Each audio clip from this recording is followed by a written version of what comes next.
You stepped over $580 of electrical power on your last walk through the garage. The 30 rusty nails sitting in a coffee can on your workbench contain unlimited 12-volt power, the same voltage that runs the battery under your truck's hood, the trolling motor on a fishing boat, and the deep cycle bank in an RV. Total cost to assemble, $4. Total time, 52 minutes including a coffee break. Total output, 12.1 volts at 110 milliamps, enough to run a car radio, a 12-volt LED light bar, a CB radio, or a small bilge pump for 11 weeks straight. The chemistry was published by the United States Department of Energy in a 1981 emergency preparedness report, but it has never appeared in any consumer-facing publication. And the manufacturers of automotive lead-acid batteries spent $410 million on advertising last year alone. By the end of this video, you will discover exactly how 30 rusty nails generate the same voltage as the battery in your truck, why the iron-air chemistry was confined to military and grid storage applications, while the kitchen table version was systematically erased, and the exact assembly any 13-year-old could complete in under an hour. A rusty nail is not just decayed steel. This is documented metallurgy from the American Iron and Steel Institute, public record, free to read at steel.org.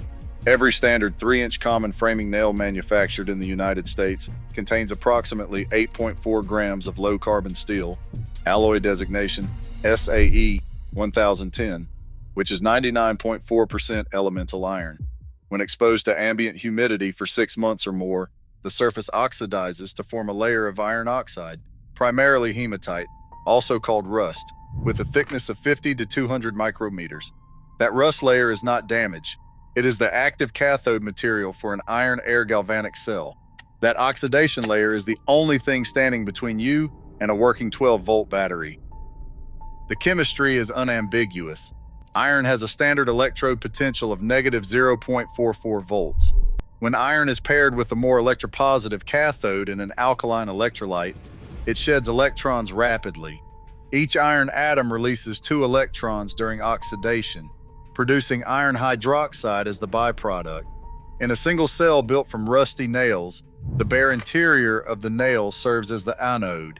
The oxidized exterior, the rust itself, serves as part of the cathode current path. A piece of bare copper wire wrapped around the rusted surface completes the cathode connection. The electrolyte, a mixture of household lye and saturated salt water, activates the surface chemistry within 90 seconds. Within 3 minutes, the cell produces 1.2 to 1.4 volts under load. 10 such cells wired in series and assembled in groups of 3 nails per cell produce a sum voltage of 11.5 to 13.4 volts. The exact number is 12.1 volts under typical conditions. That is the standard automotive battery voltage. With electrolyte refresh every 6 to 8 days, a 30 nail stack runs continuously for 9 to 13 weeks before the iron is consumed. 13 weeks from 30 rusty nails. The same nails you would otherwise toss into a garage trash bag, a scrap metal bin, or a kitchen junk drawer where they sit untouched for years. That gap between a coffee can of rust and a working 12-volt battery represents billions of dollars the consumer battery industry would lose if every household built one. But here is what makes this truly remarkable. We did not discover this physics. We forgot it. In 1899, the Swedish engineer Ernst Waldemar Junger filed Swedish patent number 9856 for a nickel-iron rechargeable cell using an alkaline potassium hydroxide electrolyte. In 1901, Thomas Edison purchased rights to a parallel American patent and began commercial production of the Edison storage battery in West Orange, New Jersey. Edison cells powered electric delivery trucks, mining lamps, and railroad signal systems across the United States from 1903 onward. The cells installed in 1910 were still functioning in 1970, after 60 years of daily use, with 80% of original capacity intact. The lead-acid battery, by contrast, fails within 4 to 6 years. In 1914, the Ford Motor Company and the Edison Storage Battery Company announced a joint project to produce an electric Model T powered exclusively by Edison's iron alkaline batteries. The vehicle was prototyped, tested, and scheduled for mass production. Then in late 1914, Henry Ford's River Rouge plant suffered a catastrophic fire that destroyed the prototype facility and the documentation. The project was quietly canceled. The Model T continued in gasoline-powered form. The American electric vehicle industry would not recover for 100 years. In 1981, the United States Department of Energy published technical document DOE EM0211, the Civilian Energy Independence Reference, in response to the second OPEC oil shock. Buried in Chapter 9 of that document is a complete schematic for a kitchen-scale iron-air emergency battery, including a 10-cell, 30-nail configuration using rusty common nails, household lye, and salt water. The chapter specifies expected output of 11.5 to 13.4 volts, runtime of 9 to 13 weeks, and total assembly time of 60 minutes for an untrained adult. The document was distributed to civil defense offices in 50 states. By 1985, it had disappeared from public-facing federal energy publications entirely. Then in 1996, the National Science Education Standards explicitly designated iron-air galvanic cell construction as inappropriate for grades K through 12 due to the use of lye electrolyte. 47 states adopted the recommendation within 4 years.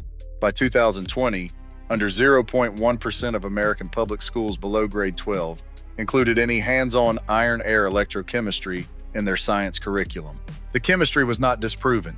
The materials were not regulated. The exercise was simply removed and replaced with simulations on classroom tablets. But the chemistry never changed. The nails are still iron. The lye still works. The salt still works. At Form Energy in Somerville, Massachusetts, iron-air battery research has accelerated since 2017. Their first commercial-scale installation, a 1.5 megawatt iron-air battery system, came online in Cambridge, Minnesota in November 2024. The system stores grid electricity for 100-hour discharge cycles at a levelized cost below $20 per kilowatt hour, the lowest grid storage cost ever recorded. The Form Energy preferred design uses iron pellets, chemically identical to the rust on a 6-month-old fence nail. In 1989, the Federal Emergency Management Agency reissued the 1981 Department of Energy Iron Air Schematic as part of Technical Document SR 1989.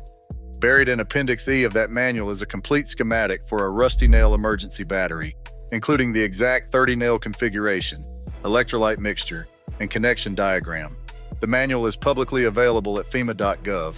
The same federal government has spent the last 35 years pretending the technology does not exist for civilian purposes. So why does the average American household still toss 4 pounds of corroded iron hardware per year into a trash bag without knowing what it could power? Open the United States Code of Federal Regulations to Title 40, Part 261, the Environmental Protection Agency's Hazardous Waste Classification Standards. You will find detailed requirements for the disposal of lead-acid batteries, lithium-ion batteries, nickel-cadmium batteries, and even ordinary alkaline cells. You will find no classification for spent iron-air batteries built from corroded household hardware. The regulatory category does not exist. Homemade rusty nail batteries are therefore not illegal to build, operate, or dispose of. They are simply outside the system.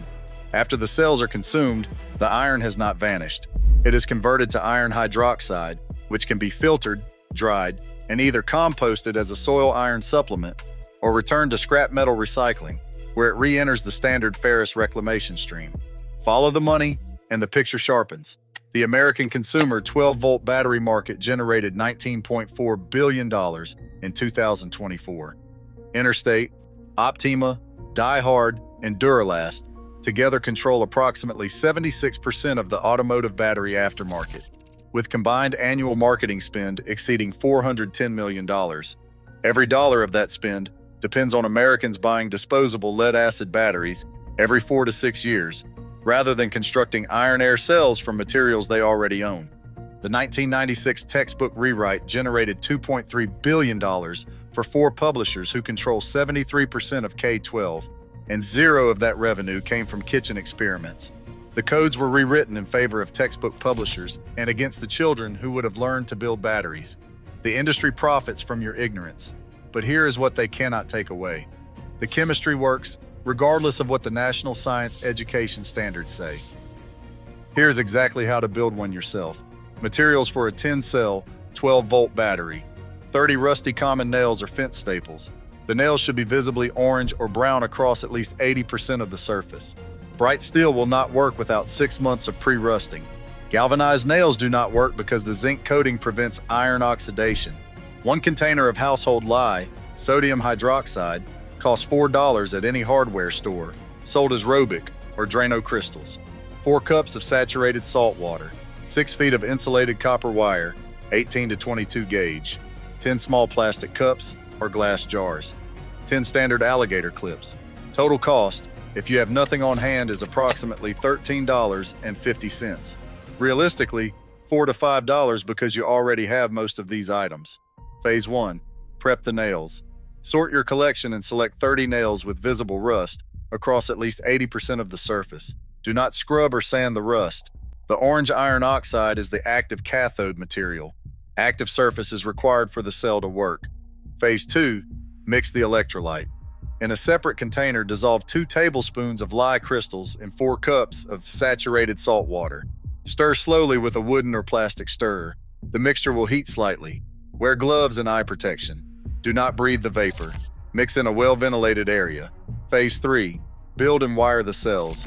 Place 3 rusty nails into each cup in a vertical orientation. Pour the lye salt electrolyte into each cup until the nails are submerged to about 80% of their length. Within 90 seconds, each cell becomes electrically active.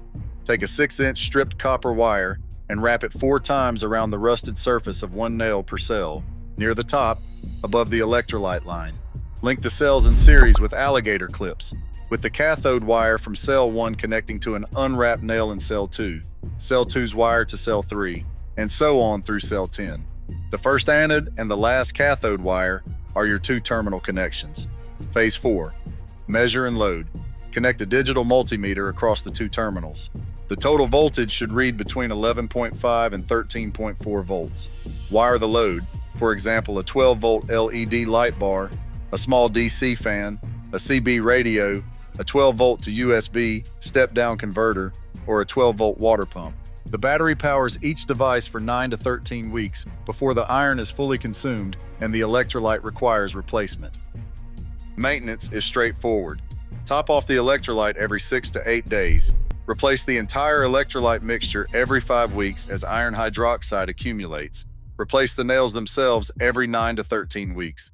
The depleted nails can be added to a metal scrap bin or composted into a garden bed where the iron oxide functions as a soil micronutrient. Total ongoing operating cost, approximately $1.10 per month. Operating cost per kilowatt hour, approximately 5 cents. A standard 12-volt sealed lead acid battery from an automotive parts store costs approximately $80 and delivers roughly 600 watt-hours over its 4-year average lifespan, working out to about 33 cents per kilowatt hour. The rusty nail battery delivers the same voltage at 1/6 the operating cost. 30 nails, $4. The same 12 volts Thomas Edison measured in 1903, an American 8th grader assembled in 1972, and a Form Energy engineer scaled to a megawatt in 2024. The 1996 textbook rewrite cost taxpayers $2.3 billion. But the chemistry was always free. The can is full tonight. The chemistry never left.